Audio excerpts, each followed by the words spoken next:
Recording in progress. So welcome everyone to the Radiant Torah of Rebbe Nachman. And we are going to be exploring Parshat Tetzaveh today, which is a fascinating and exciting look at the priestly garments. I'm really excited to get into it. We want to thank Dr. Eleanor Gudis for sponsoring these shiurim week after week. May it be a source of bracha v'hatzlacha for her and her family. Okay, so this week we have Parshat Tetzaveh, and in this parsha we begin with the oil that is used for the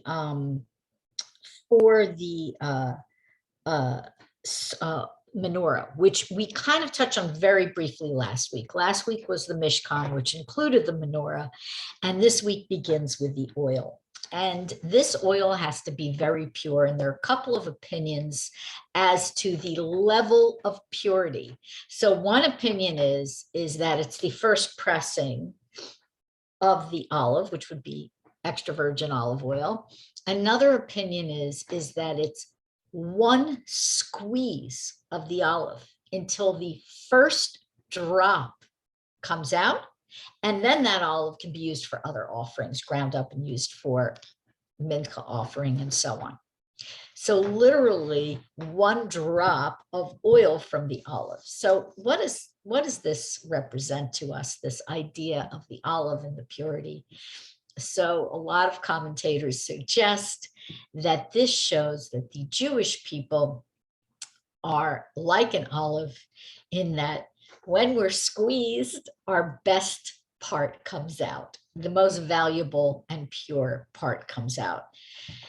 What does it mean when we're squeezed? So throughout the centuries, some have said that when we are under pressure, whether from temptation, whether from anti-Semitism or anything like this, when we're squeezed, this is when we get the best out of us. Okay, character, difficulties build character and so on. This is even more than that. This is our natural product that's inside us that comes out. Okay, so that's what the commentators tell us. Now, Rebbe Nachman teaches us that this parsha, Tetzaveh means you must command. So it's Hashem telling Moshe what he must command. And Rebbe Nachman explains that this word Tetzaveh, which is related to mitzvah, okay, you can hear the consonants in there, is sharing the same root as sevet, which means to join together or to bond. And this idea of Tetzaveh is that Hashem commanded Moshe to join together the Jews in order to light up their souls with the light of Torah. Okay, and the pure olive oil is, of course, the pure drops of goodness that I mentioned before inside each one of us. And this idea of Tetzaveh and Sevet and mitzvah, why are they all related? Because a mitzvah binds us to Hashem. A mitzvah is a command, okay? In the colloquial, it means a good deed, but it really means a commandment. And it is a sort of a rope thrown to us that we can get a hold of, and that links us to Hashem. And so that's why when we hear this word commandment, Tetzaveh, you must command, and mitzvah and sevet, we get this understanding, a deeper understanding of what it means to do a mitzvah. It's a bond with Hashem. Now, there are different kinds of mitzvahs. There are mitzvahs between us and Hashem, and there are mitzvahs between us and other people. But even the mitzvahs between us and other people, especially the explicit commandments, are still part of that rope to Hashem. Okay. And it's also interesting in that each one of the mitzvot has a correlation to a part of our body and to a part of our soul. So when we are bound up with that rope, we're hanging onto that rope, okay, then that part of our soul and that part of our body get nourishment from that mitzvah, from that bond. And when we reject that mitzvah, then that rope is broken. Okay. All right. So we are going to continue with the Kohanim. Now, the whole focus of this parsha is on the priests and their garments. And clothing is, of course, not just clothing, and it's not just a symbol. Again, it's a material expression of a spiritual reality. And it's really quite fascinating in this parsha how much we are going to learn about the priests and why we need to learn about the priests, about the Kohanim. So, of course, we have Kohanim today, but even though they can give us their blessing in our synagogues and of course at the Kotel in Israel, we don't have access to the Beit HaMikdash, so they can't do that elaborate service. And of course, we don't have a Kohen Gadol, a high priest today either. However, this parsha gives us insights to the whole process of the service of the priesthood through their garments. Now, the other thing we have to understand about the priests, or another thing we have to understand about them, is that they were set apart, and they are set apart.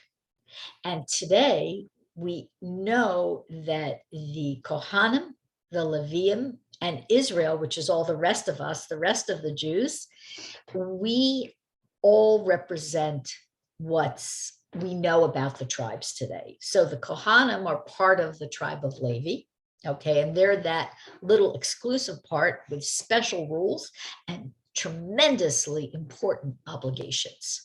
So, for example, a Kohen, many Kohanim today don't touch alcohol at all or any substances because we expect Mashiach to come at any moment. We expect the Beit HaMikdash to be built at any moment. And if they are tipsy, drunk, they can't perform the temple service. And many people hold by this also on Purim, which is coming up. Now, when we speak about their clothing, one of the interesting things is that the timing of this parsha comes out shortly before Purim. Of course, this is the first Adar in the leap year, but if it was a regular Adar, it would be a little bit shorter before Purim. And we learned that Achashverosh, okay, from the Purim story, Achashverosh wore the garments of the Kohen Gadol, okay? They were hidden away, and he raided them and he put them on. There were 8 specific garments. So why would he wear the garments?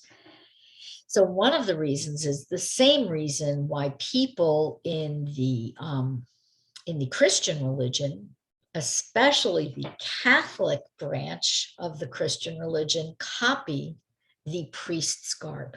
And of course, if you see all of them, the bishops, the Pope, and all those people, they are wearing their interpretation of the garments of the high priest. They're not close, but this is what they believe. They believe in that they are entitled to wear those garments, so they make them. Of course, they can't make them according to the instructions in the Torah because they don't know all the details. Now, Achashverosh wanted to show off and wanted to give himself some honor by wearing these garments and wanted people to look up to him.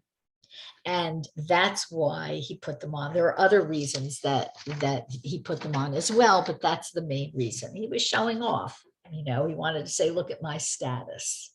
Okay, now we're going to go through the garments. And what I have is I'm going to see if I can share screen with you. Hold on one moment, share screen. Okay, I think I can. Nope, that's not it. Nope. Okay, that's not going to work. I have a whole bunch of pictures here, and unfortunately, it's not letting me share what I want to share with you. Oh no, nope. All right. I'm not sure how to go about doing this. Unfortunately, it's taking all my pictures and sharing all my pictures with you. Let me try one more time.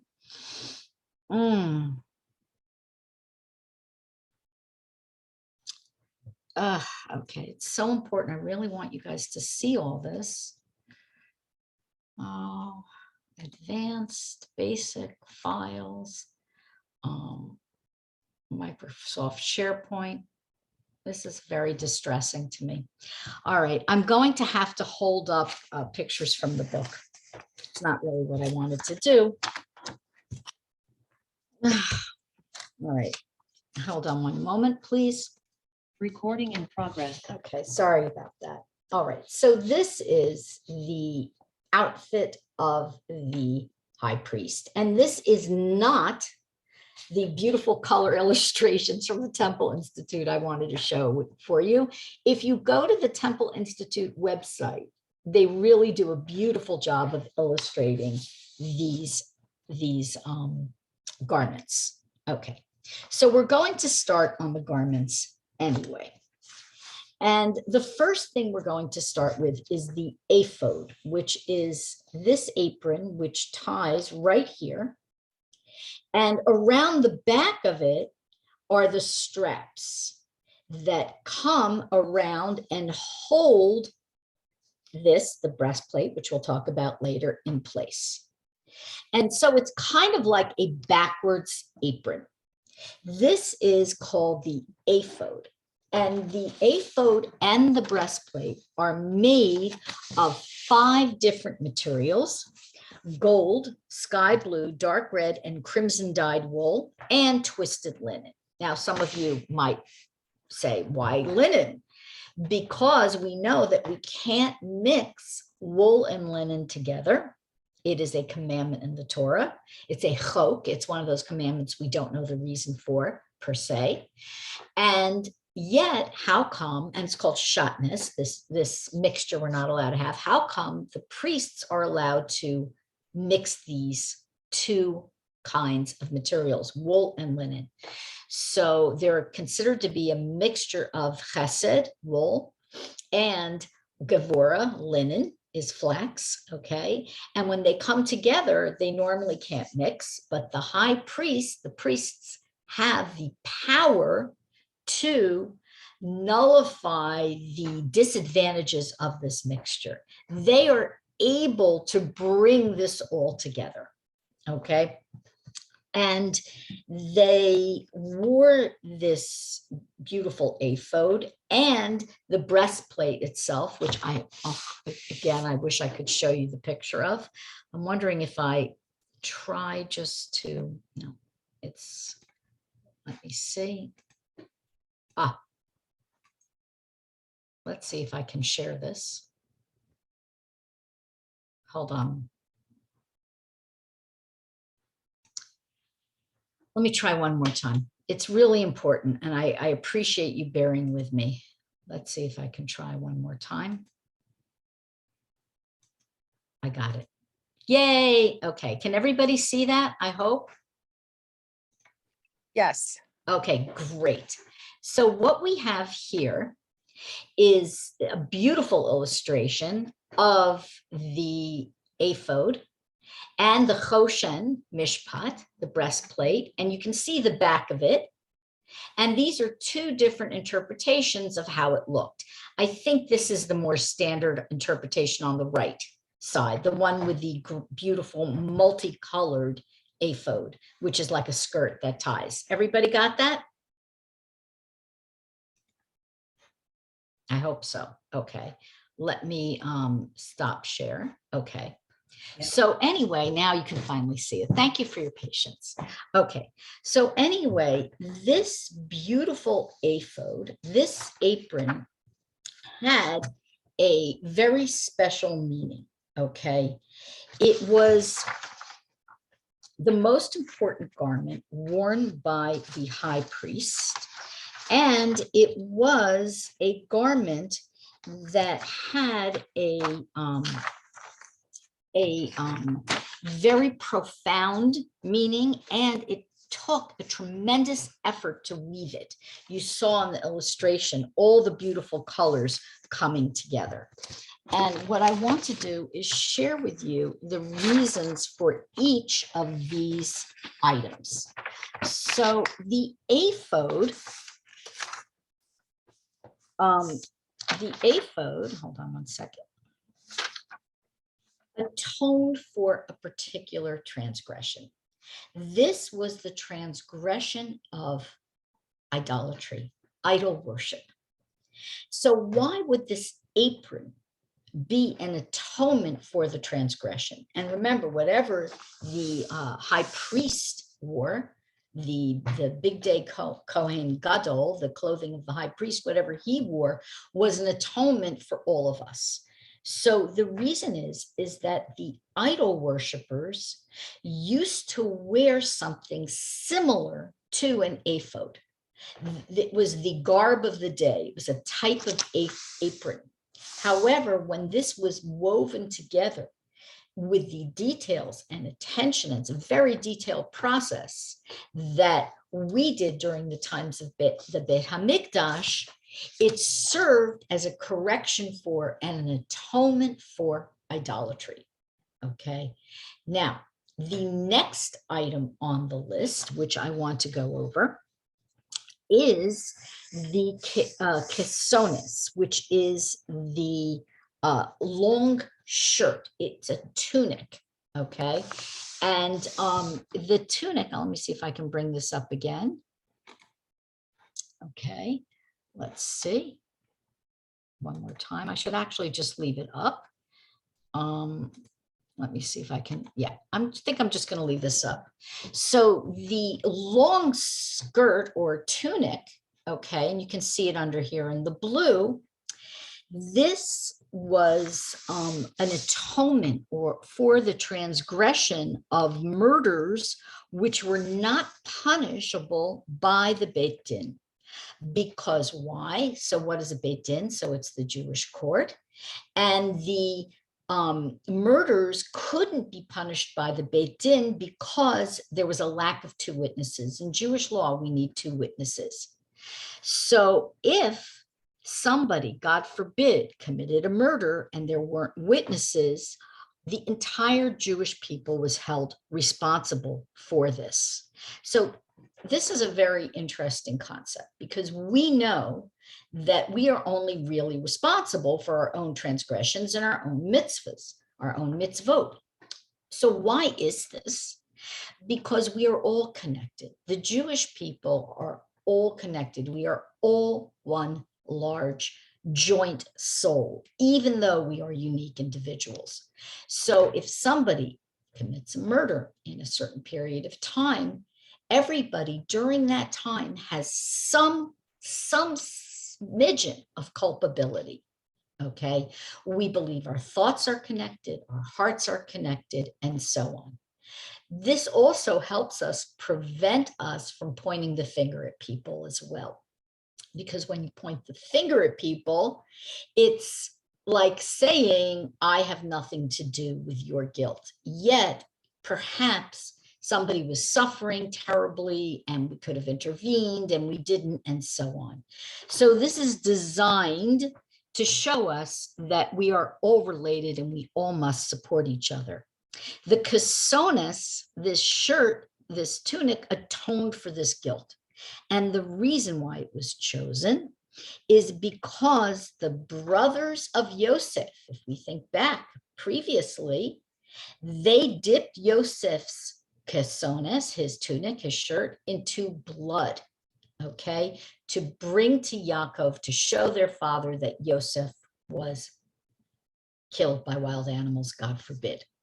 This atones for the transgression of murder.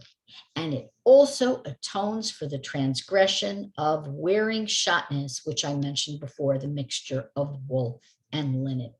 Okay. The next item is something we don't see. These are breeches, like baggy pants, long ones that were worn under the tunic. And there's a question, some people say, is this part of the Bigdei Kahuna, or was it just there for modesty, and does it not really have any meaning? But the truth is that it does. It was worn for modesty because when the priests would go and do the service, they would walk up a ramp, and the ramp of the Beit HaMikdash would see, so to speak, what was underneath their tunics. And therefore, the breeches were to be modest even in front of the building of the Beit HaMikdash. And they therefore atoned for immorality. And you know, this is really interesting because our culture, in Western culture, basically has this idea of what you do in public versus what you do in private. And Judaism, we have this idea as well. Obviously, there are certain things that are private, but when it comes to how we conduct ourselves, the idea is to have this consciousness that at all points of time, we are conducting ourselves in front of Hashem. And the priests with these michnasayim underneath the kesones, the breeches under the kesones, give us a hint to how sensitive we should be to holiness. Even a building, okay, has potentially kedusha, has holiness, and we have to be careful. Now, we know in a shul we're going to behave differently than in a shopping mall to a certain extent, but ideally we behave the same everywhere. We ideally remember that Hashem is present everywhere, and of course in our own homes. Our homes are called a mikdash me'at. They are called a miniature Beit HaMikdash. And therefore we want to understand that even the walls of our homes have this a possibility of sanctity. If we believe Hashem is in them and we treat them that way, we raise the sanctity of our own homes. And you know, it's interesting. Well, I won't go into that story now. If we have time, we'll go into that Midrash. Okay, next. I hope you can see me pointing. We have here the this headpiece, the mitznefes or the migbaas. It has two names. So the Kohen Gadol wore the he had the migbaas. The migbaas of an ordinary Kohen was pointed on top, and the migbaas of the Kohen Gadol was round on top, and it was called the mitznefes, and it was a kind of turban, okay? And this turban atoned for the transgression of arrogance. Hashem said, let the headdress that is worn on the Kohen's head atone for the sin of holding the head too high.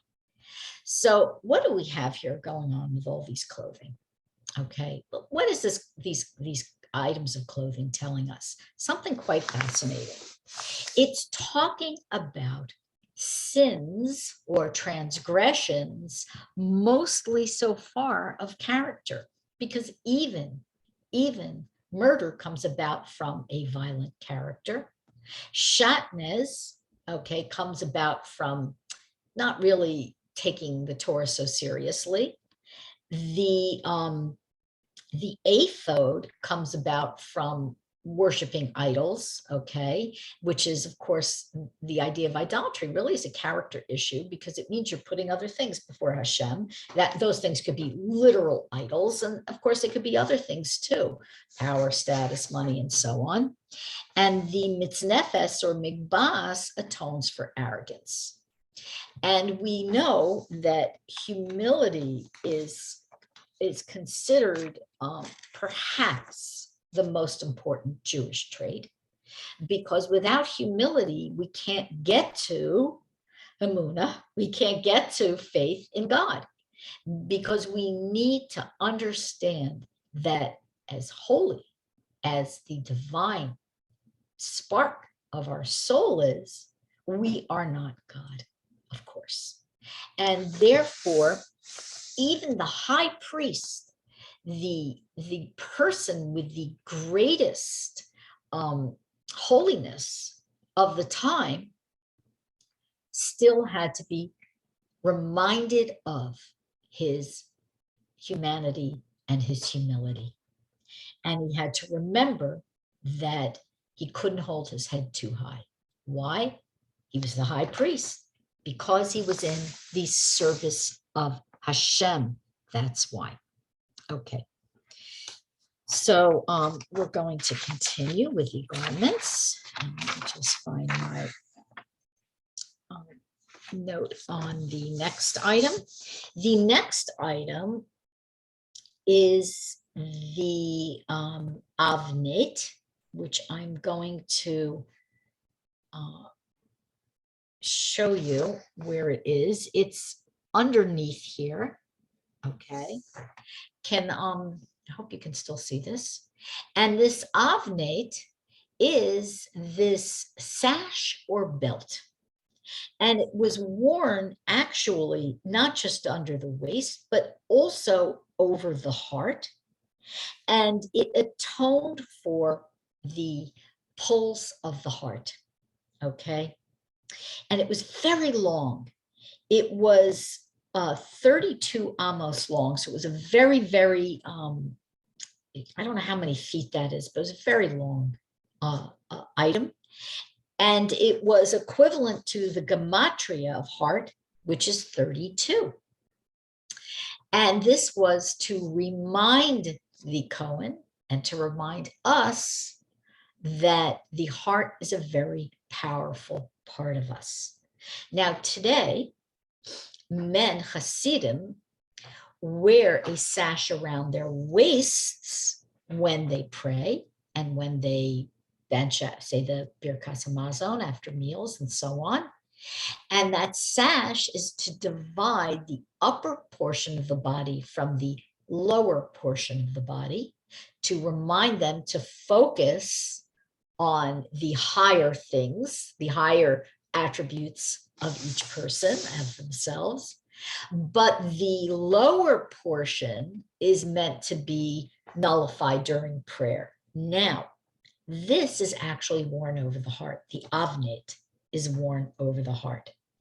And that's to remind us that all those pulls, negative pulls, are really lodged in the heart. And we even call the feelings of the heart the thoughts of the heart. Okay, they are called machshavos, thoughts, because they operate like thoughts. They pull us in one direction or another. And it's very common, it's certainly very common for most people, much of the time, to make their thoughts come into alignment with the thoughts or feelings of the heart rather than the other way around. And what we look for as Jews is to make our hearts come into alignment with our heads, okay? Because then we are truly uniting all aspects of ourselves in the service of Hashem.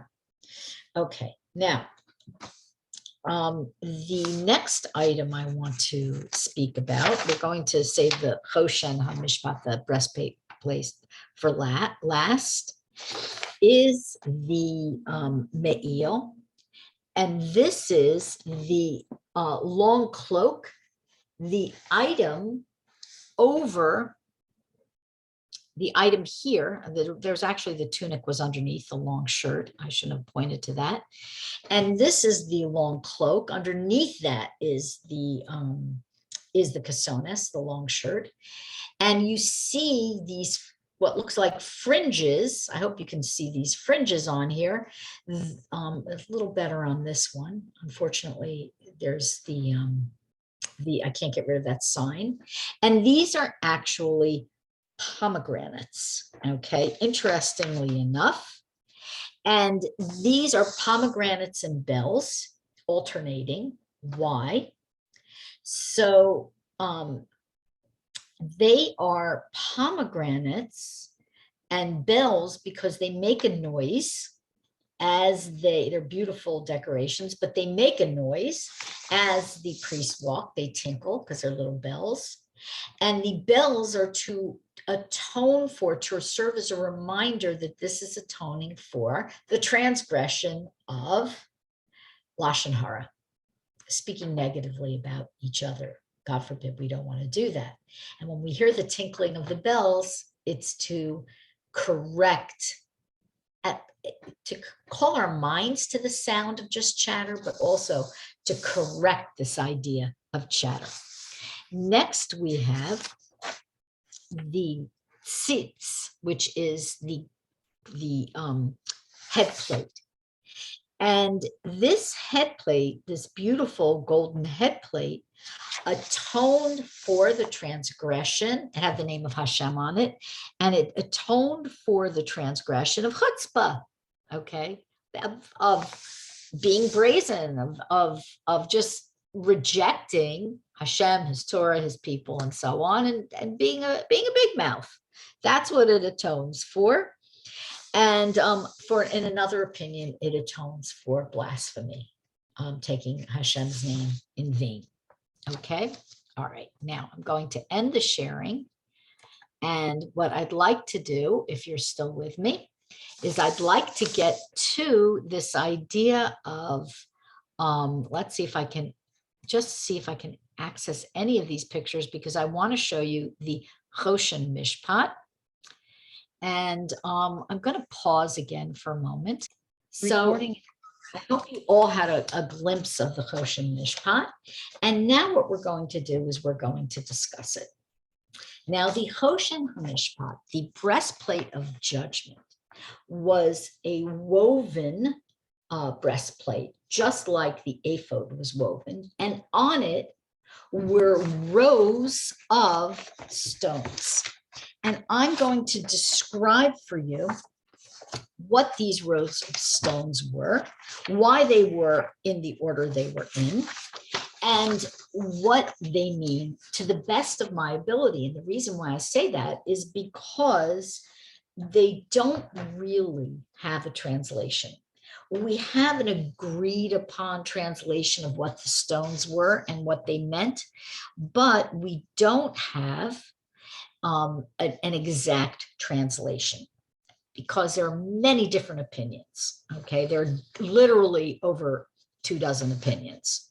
Okay, so what the Hoshan Mishpot was this breastplate with 3 rows across and 4 rows down of stones. 3 times 4 is 12. And each stone stood for the 12 tribes, but also Abraham, Yitzchak, and Yaakov's name were engraved on there as well.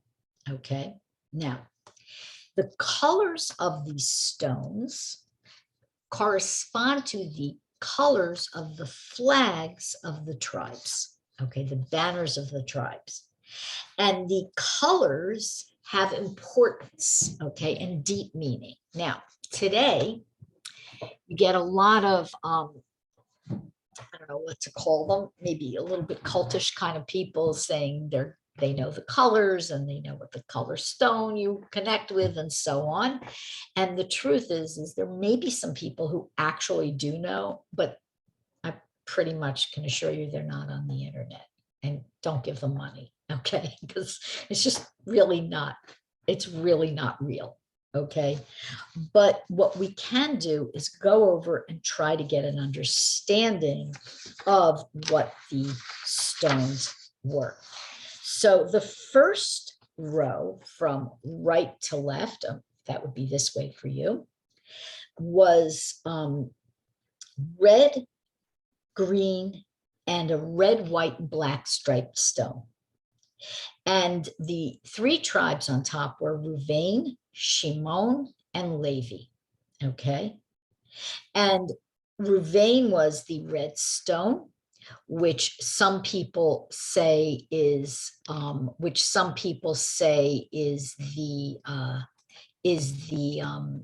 to actually try to share that screen again for you.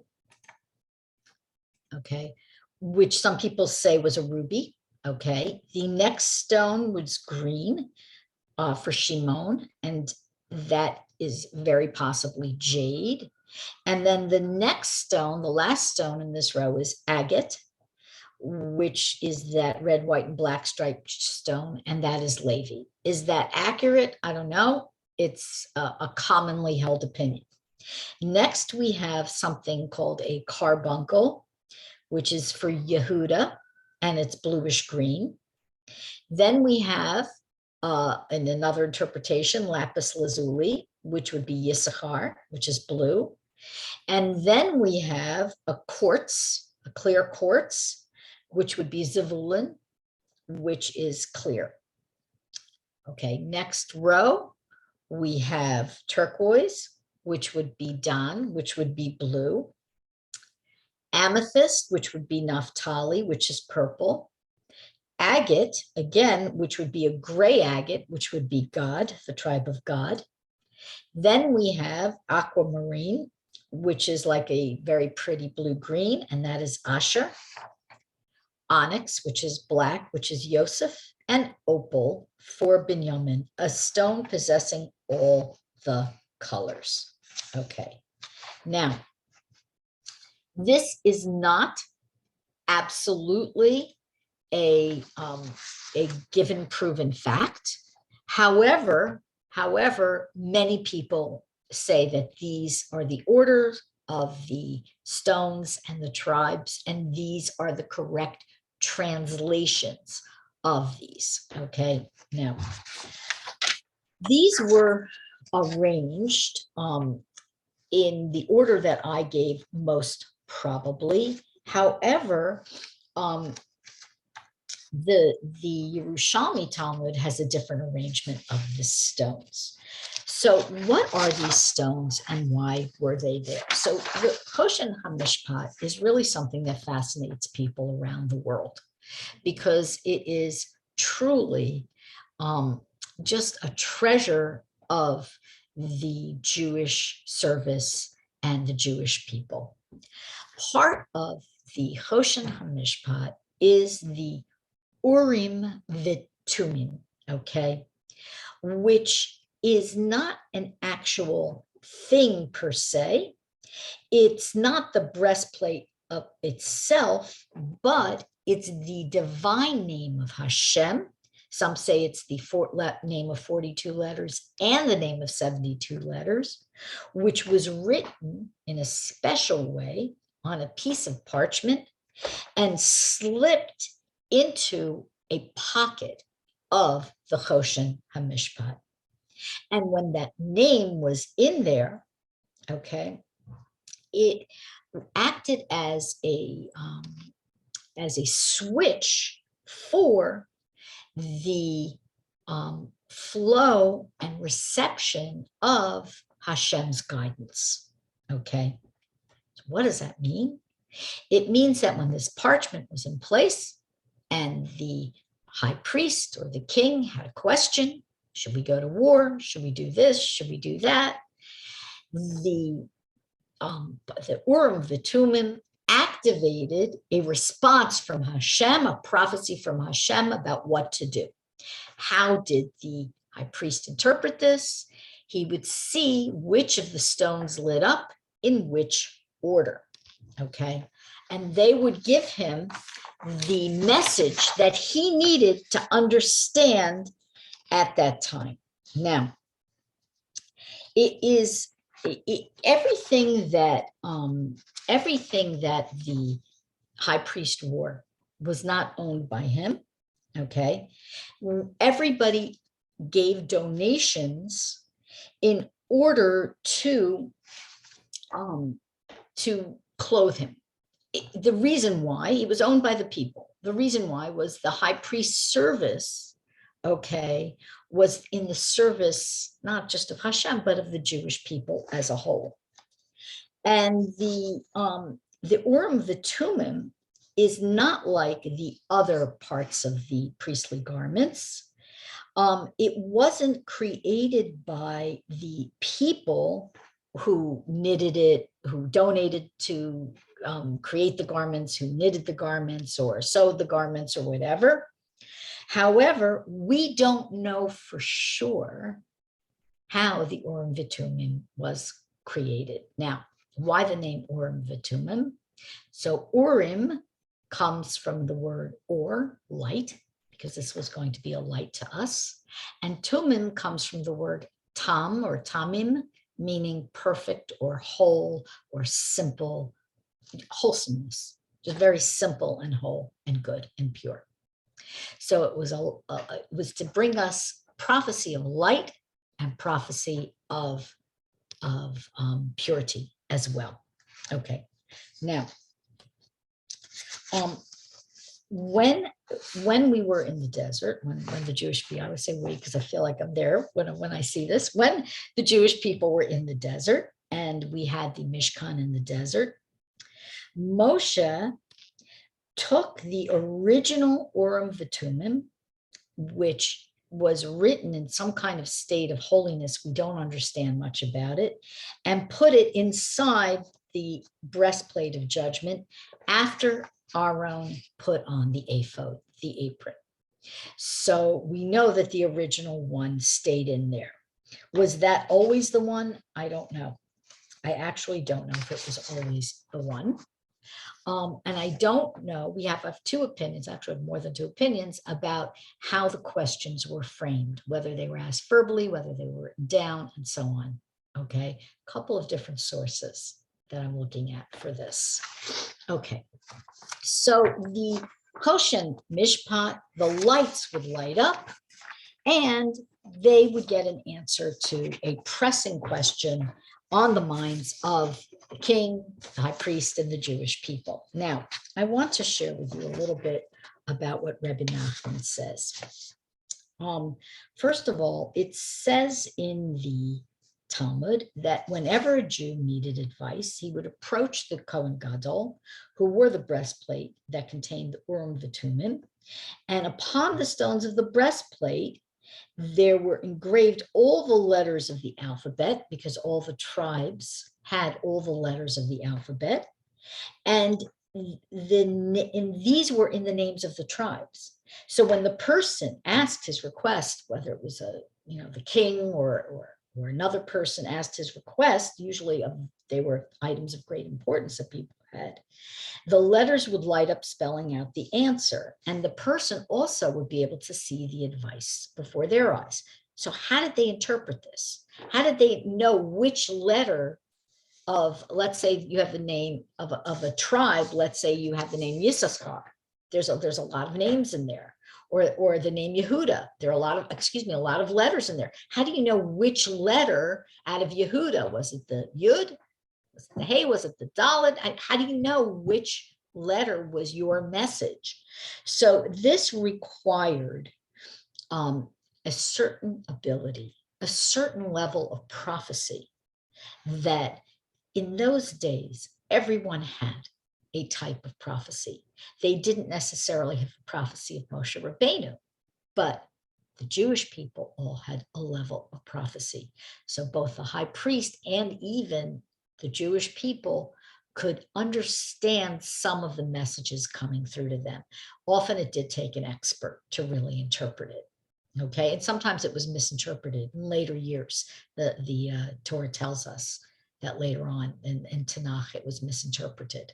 Now, one of the things that we can do today to not exactly mirror this process, but approximate this process, okay, is to make ourselves into simple beings, because we need that. We need to be tamim. We need to be simple people in a way, wholesome, simple people, in order to tap into into the light. And the simpler we are, and simplicity doesn't mean stupidity, it means having simple faith in Hashem, okay? Having simple faith in his Torah. The simpler we are, the more we can get advice that we need, okay? Now, it doesn't mean we're going to have Ruach HaKodesh or any other kind of prophecy. It just means when we get rid of the stuff clouding us up, we can get some good advice for ourselves. So let me explain. Rebbe Nachman and Reb Noson explain that when a Jew has simplicity, when they are walking with Hashem in truth and purity and simplicity, okay, they can look into the Torah and they will find through the words of the Torah, the letters in the Torah, the proper advice. So what does that mean? It doesn't mean you have to open up a Chumash or open up a Torah scroll. What it means is when you pick up, let's say, a book of Rebbe Nachman's teachings, let's say a book of Hasidus, okay, or any book. Rebbe Nachman famously has a book that Reb Noson compiled called the Etzos, which is a collection of advice. In English, it's called Advice, okay? It's published by the Breslov Research Institute, if you would like the English version of it. And when we look into it, we will be able to better know which advice is right for us, okay? So today, so many pressing questions, so many worries, so many concerns. One of the biggest sufferings in life is not knowing which way to turn. And Rebbe Nachman understood that. He spoke about it. As a matter of fact, Reb Noson said it's just the greatest suffering is having two paths in front of you and not knowing which one to choose. Okay, it can be a terrible, difficult thing. Or having more than two paths, that's even more confusing. Okay, it could be as simple as, should I send my child to this school or that school? That could be a very simple question, but it could be a very complicated question as well. Or it could be, what should I do with my life? Okay, that's why Rebbe Nachman gives us the Likutei Eitzos, the book of advice.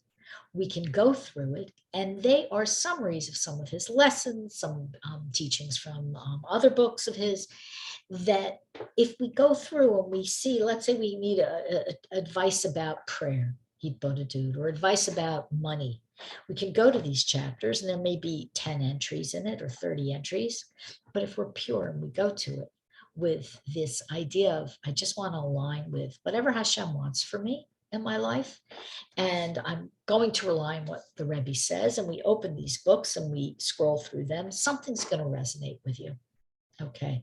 Usually that's the case, not always, but usually. And you will be able to glean some advice from this wonderful book. There's another book of Rebbe Nachman's called Sefer Hamidos, the Aleph Bet book. And this book also is published in both English and Hebrew by the Breslov Research Institute. And in there are many, many small bits of advice, teachings gleaned from Rebbe Nachman's vast experience of Torah sources. He even wrote that book when he was a child, actually. And that book, which has hundreds and hundreds of pieces of good advice, offers up segulas and other advice for when you don't know which way to go. Okay, so we have today not only Breslov teachings, but we can look into other books as well. Any of the Sfarim that are authentic and real can help you make the choices that are right for you. Okay, so the Hoshan Mishpot we don't have today. God willing, we will have it one day in the future. The Urim, the Tumim, we don't have today. We don't have that process.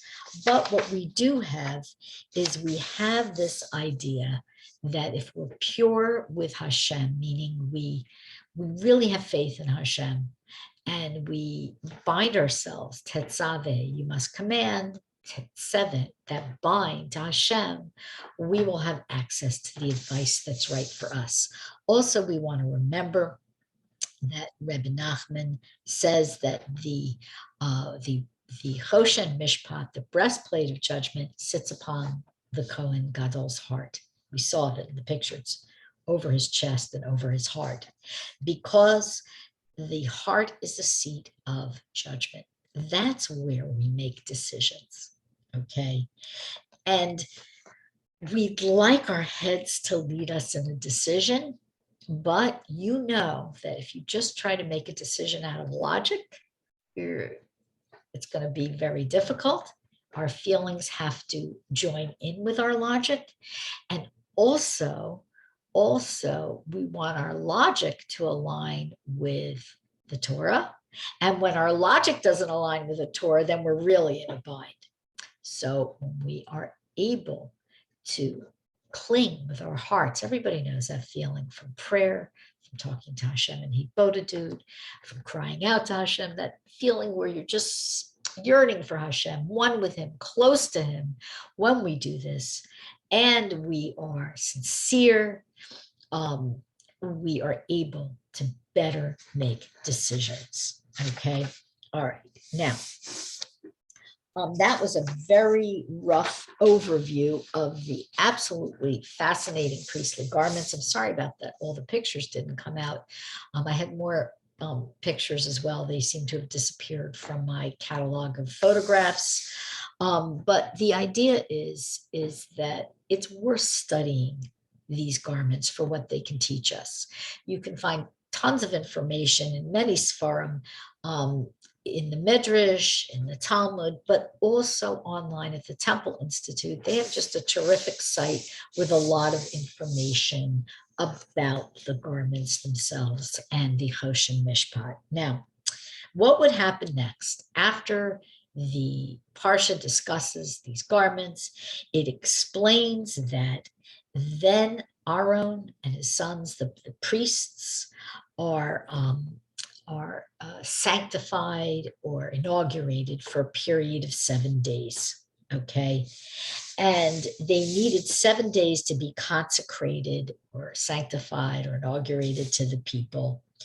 And this idea is that Rebbe Nachman says that these correspond to these 7 shepherds, okay? Avraham, Yitzchak, Yaakov, Moshe, Aaron, Yosef, and David. And these 7 shepherds revealed godliness in the world. And when we speak about other tzaddikim, we can keep in mind that they get their strength from these original 7 shepherds, okay? Because these 7 shepherds had revealed a different aspect of godliness into the world, corresponding to the 7 lower sephirot. Okay, we could save that for another time. And the idea is that with these 7 days of the inauguration for the priests, and really with these 7 shepherds, then it's possible to unify all the people, to bring all the people to that state of simplicity, connection with Hashem, connection with each other, so that they can receive all the advice that they need. And we too, when we seek the advice of the tzaddikim, Rebbe Nachman speaks about this in various places, we are connecting to age-old advice, the advice of Moshe Rabbeinu and the rest of them, and the rest of those holy tzaddikim. And when we do that, we are definitely likely on the right path. And that's what we all want out of life. We all want to walk on the right path, not the wrong path. Okay, so before we sign off, are there any questions or comments? Nope. Okay. All right. You can unmute yourself if you want to say anything, but I see that there are no questions. Thank So you. Thank you, everyone. And I hope you have a great week. Tomorrow we have Psalms for Life.